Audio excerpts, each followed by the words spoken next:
Hello and thanks for joining us on Encore. Coming up on today's show, Diane Kruger tells us about going undercover in 1980s Miami for her latest film, The Infiltrator.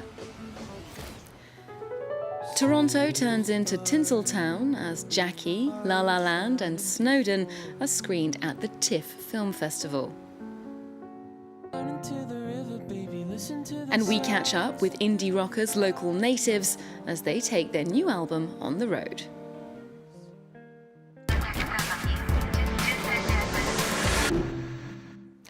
She was deemed beautiful enough to play the face that launched 1,000 ships in Helen of Troy, but actress Diane Kruger has also lent her talents to films like Inglourious Bastards and Joyeux Noël. Now she's starring alongside Bryan Cranston in The Infiltrator, an undercover caper that delves into the murky world of drug baron Pablo Escobar. She sat down with France 24's Lisa Nesselson to talk about the challenges of taking on the real-life role.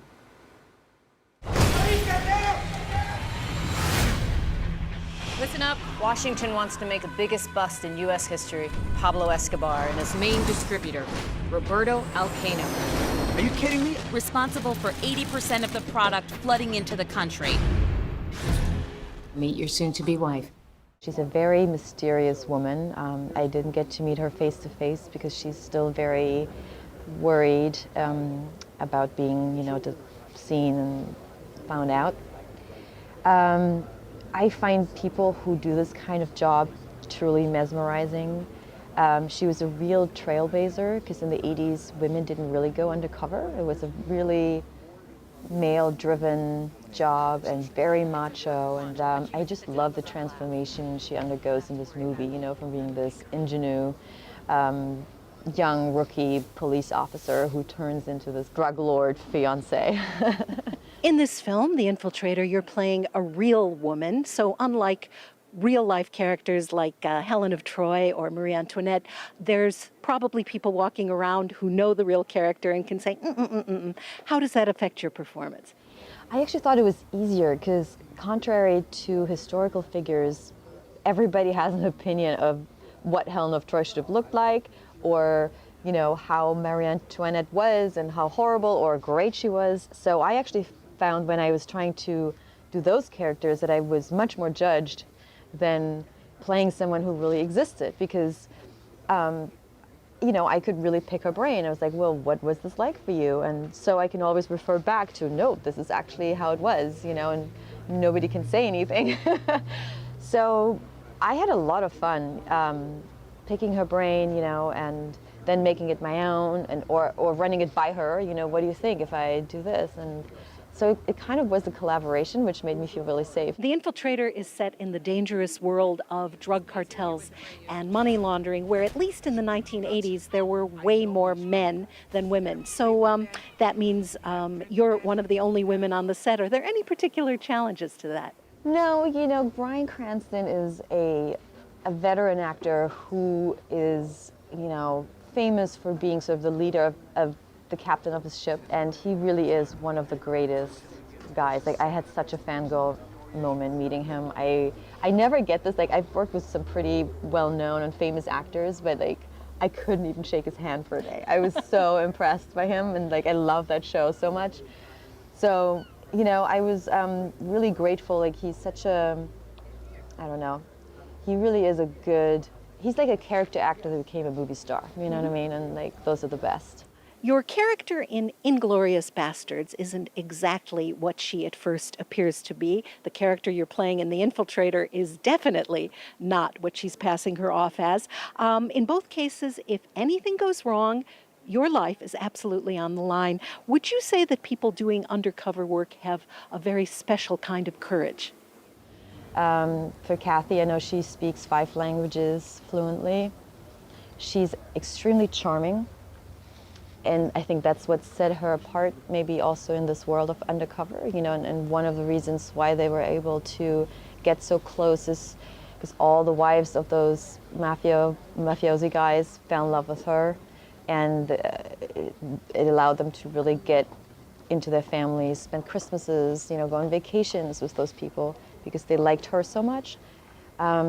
I don't know, like, yeah, you definitely get the sense that they are not your regular, regular Joe. Going way back, German-speaking actors, actresses, directors have made an incredible contribution to film history. Specifically in Hollywood, we've got Ernst Lubitsch, Billy Wilder, Max Ophuls, Marlene Dietrich, Peter Lorre. Do you feel like you're part of a tradition?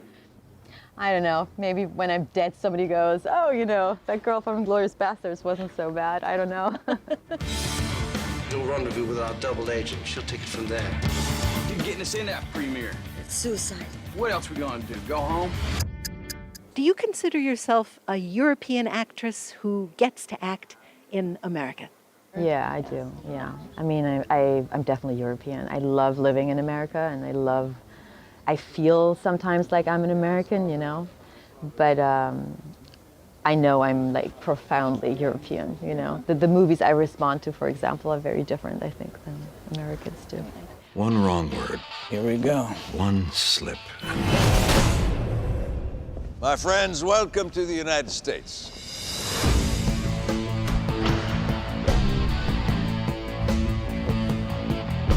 In my business, nothing good ever comes in the absence of trust.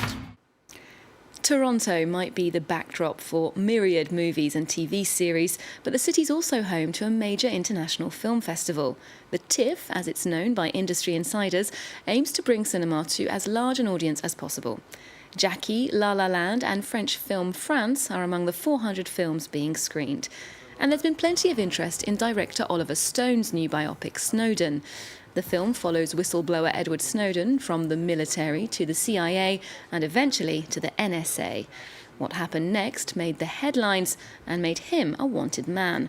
Director Oliver Stone told us more about working with such sensitive material. We also hear from leading man Joseph Gordon-Levitt. The NSA is really tracking every cell phone in the world. We stayed offline, off the grid completely. We really tried to do everything in person, on paper, and encryption as much as we could. We encrypted the long-distance communications. There were voices in my professional life that said, "Oh, he's a controversial figure. This might not be the most commercially viable choice for you to make." But that's not how I made my decision. And in reading up on him and really learning about what he did and why he did it, I felt grateful for what he did and honored to get to play him. We are running out of time. They're going to come for me. They're going to come for all of you too. Moving to music now, American indie band Local Natives are back with their third record, Sunlit Youth. The album was recorded across 3 continents, but they say the political climate of the upcoming US elections has been an important influence. Mark Thompson and Alex Le Bourdon caught up with the group as their tour brought them to Paris. They're one of the world's hardest working bands. In 2013 alone, Local Natives covered 200,000 miles and played almost 200 shows, more than any other act. Now, they're getting back on the tour bus with a new record. Welcome to our homes. We have about 11 people here. It's a little cleaner than it normally is. There are all these little mini fridges. We were just in Belgium. Kelsey and I are next to each other here. If you guys get tired, you can take a nap. The band are used to living and working together in close quarters. Their celebrated debut album, Gorilla Manor, was self-financed and produced from this California home, which they all shared, something which also helped the group develop their signature harmonies.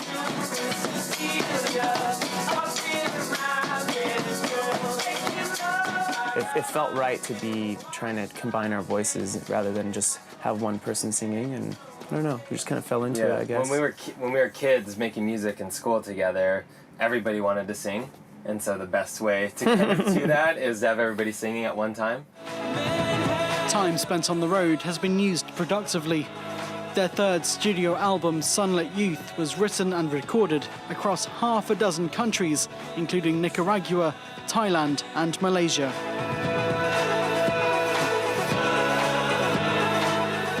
It's important to get yourself into a new environment, just helps you shake up your creative process. Those trips were great for us to push ourselves into reminding, you're just following the spark of inspiration. I have waited so long, Mrs. President. After playing fundraisers for former US presidential hopeful Bernie Sanders, the group says they have finally allowed themselves to address political matters closer to home in their music. Give me 5 good reasons to trust us with our future. This is the very first time ever that we've had music that's not just 100%, I think, introspective. If you look at where the younger generation is right now, they're much more progressive, and they're on the side of this is a world that we need to change in a positive direction. Think we better listen to these kids. A decade after forming the band, local natives have taken their music across the world, but they still haven't forgotten their roots.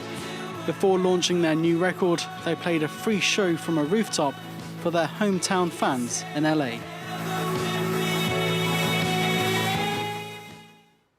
We're finishing with news from the world of style now. As New York Fashion Week comes to a close, we take a look at some of the best of the catwalk looks. The fashion gang are now packing up their very stylish carry-on bags and heading to London for the next round of shows. Remember to check out our website for more arts and culture, and you can also keep up with Encore on social media. There's more news coming up on France 24 after this.